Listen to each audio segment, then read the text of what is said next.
ایک دفعہ ایک صحابی نے عرض کی یا رسول اللہ صلی اللہ علیہ وسلم مجھے کسی عمل کا حکم دیں جس سے میں پابندی سے کیا کروں، کسی عمل کا حکم دیں۔ اللہ کے نبی نے فرمایا میں تمہیں دو باتوں کا حکم کرتا ہوں، میں تمہیں دو چیزوں کا حکم کرتا ہوں۔ پہلی چیز کہ کھانا کھلایا کرو۔ کھانا کھلانا یہ اللہ کی صفت ہے، یہ اللہ کی صفت ہے۔ پانی پلانا یہ اللہ کی صفت ہے۔ اللہ قرآن میں فرماتا ہے الذی هو یطعمنی ویسقین، کہ اللہ ہی ہے جو کھلاتا بھی ہے جو پلاتا بھی ہے، اللہ ہی ہے۔ تو کھلانا یہ اللہ کی صفت ہے۔ تو اللہ کے نبی کیا فرما رہے ہیں کہ پہلی بات کا حکم کرتا ہوں کہ کھانا کھلایا کرو، کھانا کھلایا کرو۔ جس بھوکے کو دیکھو اس کو کھانا کھلاؤ، اپنے غریب رشتہ داروں کو دیکھو اس کو کھانا کھلاؤ۔ کھانا کھلانا یہ اللہ کی صفت، اور اللہ کے نبی نصیحت کیا کر رہے ہیں کہ کھانا کھلایا کرو۔ اللہ کے نبی کھانا کھلایا کرتے تھے۔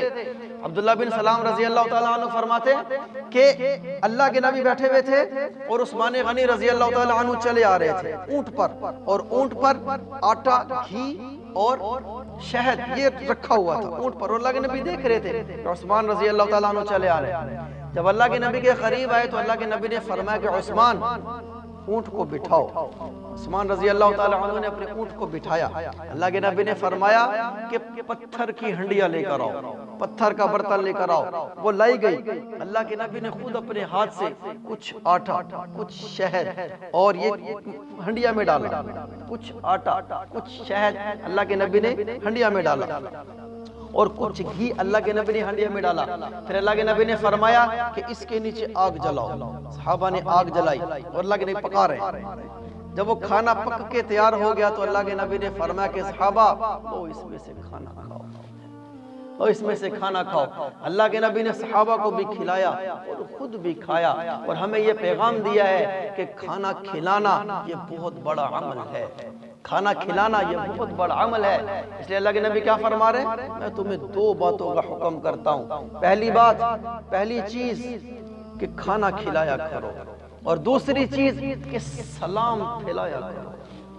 جس کو جانتے ہو اس کو بھی سلام کرو، جس کو نہیں جانتے اس کو بھی سلام کرو، چھوٹے کو بھی سلام کرو، بڑے کو بھی سلام کرو، رشتہ دار کو بھی سلام کرو، بھائی کو بھی سلام کرو، باپ کو بھی سلام کرو۔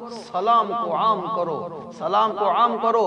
محمد بن زیاد رحمۃ اللہ علیہ فرماتے ہیں میں حضرت امامہ رضی اللہ تعالی عنہ کے ساتھ چلا جا رہا تھا، اور حضرت امامہ رضی اللہ تعالی عنہ نے میرا ہاتھ پکڑا ہوا تھا، اور ہم چلے جا رہے تھے۔ راستے میں جو بھی ملتا، جس پر بھی گزر ہوتا، ابو امامہ رضی اللہ تعالیٰ عنہ اس کو سلام کیا کرتے تھے، چھوٹا ہو یا بڑا۔ ابو امامہ رضی اللہ تعالیٰ عنہ اس کو سلام کیا کرتے، سلام کرتے کرتے کرتے گھر تک پہنچے۔ جب ہم واپس آنے لگے تو ابو امامہ رضی اللہ تعالیٰ عنہ نے فرمایا کہ میرے بھتیجے، ہمارے نبی نے ہمیں اسی بات کا حکم دیا ہے کہ سلام کو پھیلایا کرو، اس لیے تمہیں جو بھی ملے اس کو سلام کرنا۔ میرے بھائیو یہ ہمارے لیے پیغام ہے۔ یہ جو دو نصیحتیں اللہ کے نبی فرما رہے ہیں یہ صرف صحابی کو نہیں ہیں، یہ میرے لیے بھی ہیں، یہ آپ کے لیے بھی ہیں کہ جو غریب ملے، جو مسکین ملے، رشتہ داروں میں ہو جو بھوکا ہو اس کو کھانا کھلاؤ۔ اور دوسری بات کہ سلام کو عام کرو۔ فون آ جائے ہیلو نہیں، سلام کرو، السلام علیکم ورحمۃ اللہ۔ جس سے ملاقات ہو سب سے پہلے سلام